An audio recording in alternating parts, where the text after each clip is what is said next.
Hi guys, welcome back to my channel. તો મારી ચેનલમાં બધાનું સ્વાગત છે. તો આજે નવી રેસીપી સાથે આવ્યા છે. તો શિયાળામાં તુવેરો તો મળે જ છે. તુવેરોનું શાક ખાઈ ખાઈને તો આપણે બધા કંટાળી જ ગયા આવીશું. તો આજે આપણે લીલા તુવેરની ઢોકળી બનાવીશું. આપણે આ ઘઉંનો લોટ લીધેલો છે.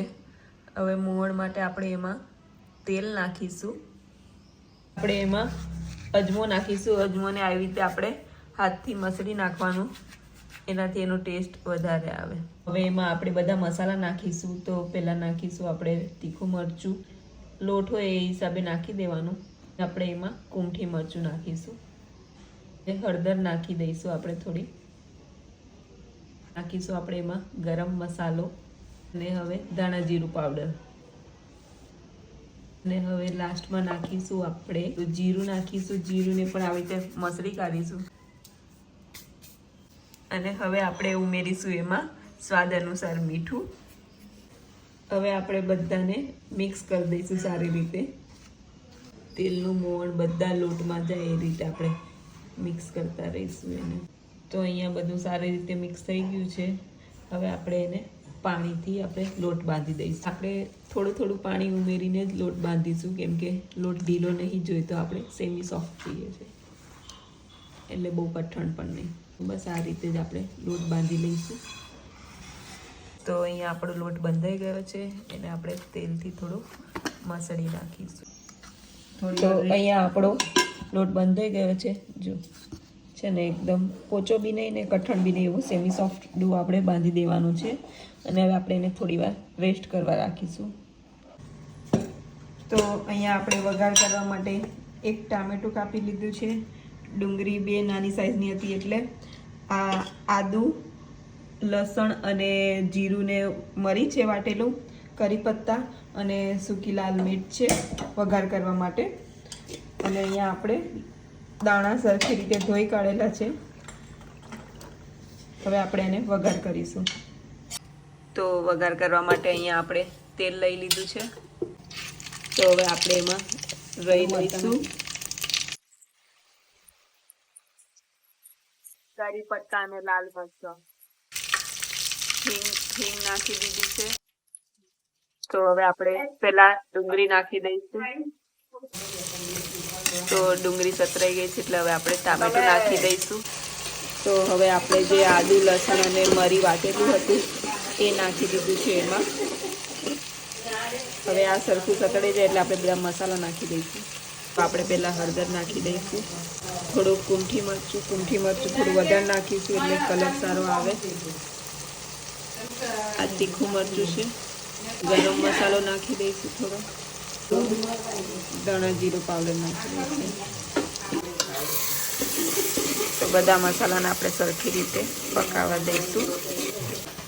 તો અહીંયા આપણો મસાલો સારી રીતે પાકી ગયો છે, એટલે હવે આપણે તુવેર દાણામાં ઉમેરી દઈશું. તો આપણે એને સરખી રીતે એને મિક્સ કરી દઈશું. તો આમાં આપણે મીઠું લાસ્ટમાં નાખીશું, કેમ કે આપણે આમાં પાણી ઉમેરવાનું છે. તો હવે આપણે એમાં પાણી ઉમેરી લઈશું. જે આમાં જશે પાણી. તો આપણે આવા 2 બોટલ પાણી નાખી દીધા છે એમાં. આપણે ગેસની ફ્લેમ ફૂલ કરી દીધેલી છે, કેમ કે આપણે દાણા કાચા છે તો એ ચડી જશે. એના પછી જ આપણે લીંબુ નાખીશું ને પછી એમાં ઢોકળી નાખવાની છે. તો પહેલાં આપણે દાણાને ચડવા દઈએ. હવે ઢાંકી દઈશું આને. તો આપણે એમાં સ્વાદ અનુસાર મીઠું નાખી દઈશું. તો અહીંયા આપણા દાણા ચડી ગયા છે. જો ચેક કરીને બતાડો. એમ કરીને જો છે ને, એટલે થોડા કચકચરા તો ચાલે, કેમ કે આપણે એમાં ઢોકળી ઉમેરીશું એટલે એ ટાઈમે બી ગેસ ચાલુ જ હશે, એટલે થઈ જશે. એમ તો પહેલેથી દાણા બાફીને પણ નાખી શકાય છે, પણ એનો ટેસ્ટ મજા નહીં આવતી. અને પાણી આપણે થોડુંક વધારે જ ઉમેરવાનું, જેથી બળી જાય તો બી આપણા ઘરનાને આવી રહે એટલું રહી શકે.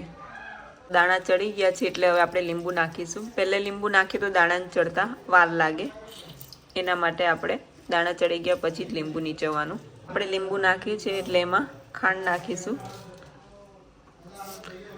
થોડી ખાંડ નાખી છે એટલે ખાટું મીઠું થોડું સારું લાગે. તો અહીંયા આપણે એક લુઓ લઈ અને એને રોટલી વણી લઈશું. અહીંયા આપણે સરસ મજાની મોટી દહીંની રોટલી બનાવી દીધી છે, પતલી જ રાખવાની. હવે આપણે એને કટ કરી દઈશું. આપણે આવી રીતે નાના નાના કટકા કરી દઈશું. તો અહીંયા આપણે કટ કરી દીધું છે. હવે આપણે એક એક કરીને એમાં નાખી દઈશું. તો અહીંયા આપણે આવી રીતે નાખી દીધી છે ને ફેરવી લેવાની. હવે સેમ પ્રોસેસ અહીંયા બીજી વાર બી આપણે રોટલી વણી લઈશું. આપણે આવી રીતે રોટલી બનાવીને કાપીને નાખી દઈશું આમાં. આપણે એને એક જે રોટલી નાખીએ એના પછી આપણે થોડું હલાવી લેવાનું, એટલે આ આપસમાં ચોંટી ના જાય એટલે. તો આપણી બધી ઢોકળી કાપીને નાખી દીધી હતી અને થોડી વાર માટે ઢાંકીને થવા દીધી હતી. તો અહીંયા આપણી ઢોકળી તૈયાર થઈ ગઈ છે. બસ આપણે હવે લીલા દાણા નાખી દઈએ છેલ્લે.